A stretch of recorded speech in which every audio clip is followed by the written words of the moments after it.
everybody doing? My name is Mike, and I have Miss April with us today.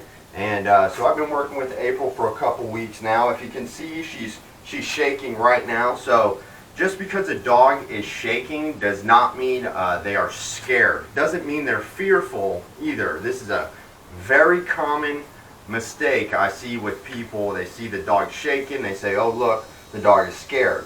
So when I went to get her off place, you know, she's trying to anticipate what I'm doing now. This happens in training. She, you know, I grab the leash and she wants to run off of place, or she's breaking her sit before I'm telling her to heel. She's trying to anticipate what I'm doing, so I'll have to tell her no. And see, just like that, just like sit, and it see no, and I correct her, sit. So when they're shaking like that, what that is she wants to run away. That doesn't mean that can be fearful, but right now her body is used to running away. So even though she's not fearful of me, I've been working with her and she has a lot of trust with me. Even though she's not fearful of me, when I stop her from moving somewhere, her first instinct is to run away. She's only been doing it for 2 weeks. She's only been on a leash learning how to properly live. She's had over 3 years. I don't remember her exact age, but I know she's over 3, and she's had 3 years of living like this. You know, this is all she's ever known. So what that shaking is an expression of her wanting to just run, and I am blocking that mechanism that wants her to run. Okay, so it's not that she is super fearful at this moment. Because if you notice, I can move my hands around and stuff, and if she was super fearful, she would not take her eyes off me, and she would back away. But when you stop them from doing something they want to do, like their body is always used to running away, she's going to shake. And what's going to happen is when I start working her, she will actually calm down. So I'll go ahead and show you guys, explain and show you a little bit what that looks like. Heel. Sit. So sit. So what I can do, no. See how she's moving when I start to move? That's why she's shaking. I'm stopping her. Sit. Even from that movement where my body moves and she wants to come with me. She trusts me so much she wants to be with me all the time. If I let this leash go, she's most likely just going to actually come to me. No. Sit. She's going to come to me because she actually trusts me. So now when I create space from her, like this, her first instinct is to come stick to me. So I block what she wants to do. I'm blocking it because it's going to be healthy for her in the end run. This is what she needs. She needs to learn to exist and let me move and her not move. She can't always do that. There's endless examples of why it's a bad idea to allow your dog to just move anytime they want and you not have control. Say I have kids around me for whatever reason, and she gets spooked from something that's happening, and she runs and you know, hits these kids over. The dogs are so large they can hurt kids. These are not, you know, they're pets, but the truth is they're not teddy bears. These dogs, they use German Shepherds in war. So these dogs are built for war. They're bred to be tough. Some of them are bred for aggression. You know, she is not aggressive. She's fearful. A good girl. Say that to her because she's yawning. She's not an aggressive dog. See, that's a good sign. So a dog like this, the average owner is not going to get a handle on a dog like this.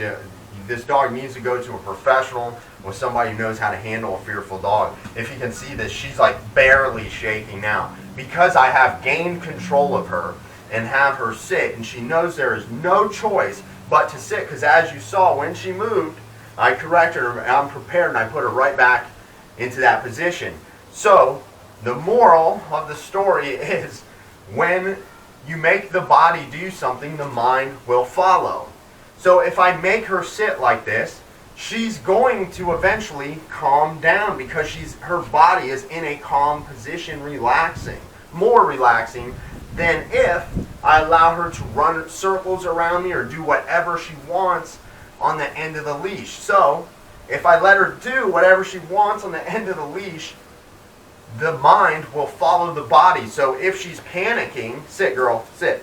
If she's panicking, the mind will begin to become fearful because her body is in a panic state where she's constantly fleeing, sit. Car's coming, so I got to remind her, sit, don't run away from that. So if I have her in the calm position, her mind is going to become calm. If I have her, if I let her be fearful, or I let her just run around me, practice that fear type of behavior, just run circles around me and be sketchy about everything, her brain is going to become more fearful as time goes on, and that is in fact obviously what has happened to her and what happens with most fearful dogs in homes. So we got to get the body to do what we want the dog to mentally do. So if we allow the dog to run around and have no control of the dog and allow them to constantly flee and be fearful, they're going to be practicing fear, and that's going to be their thing. That's all they're going to do. They're limited to the life experience. So if they practice fear,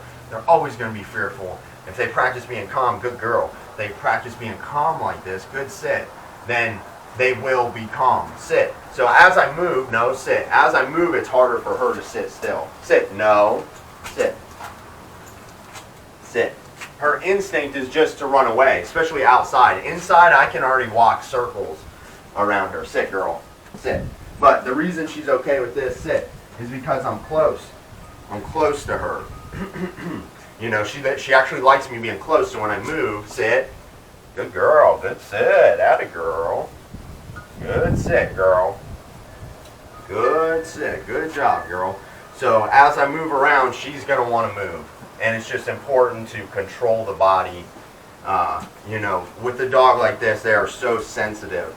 But actually, you're looking at, you know, she's actually looking pretty good compared to, you know, 2 weeks ago we were talking absolute paralyzing fear. Heel.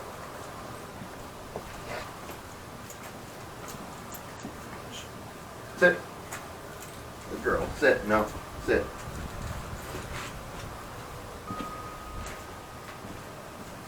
Sit. Come.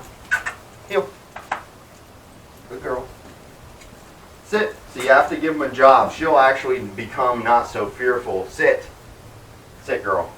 No. Sit. She's trying to come back to my side because she knows that's what I'm going to call her to do. It's important to make her wait and not allow her to anticipate that, because she's actually practicing fear because she wants to be close to me. I don't want her leaning on me to feel okay out here. She needs to feel okay by herself. Okay, come. Heel. Good girl. Atta girl. Sit. So what we want is we want to teach the dog to not anticipate what I'm going to do. Wait for me to tell you. Look to me for guidance. And if you have a fearful dog, do not let them stick by you. Do not let them do whatever they want on the end of the leash. Do not let them practice fear in any way, shape, or form, inside or outside the house.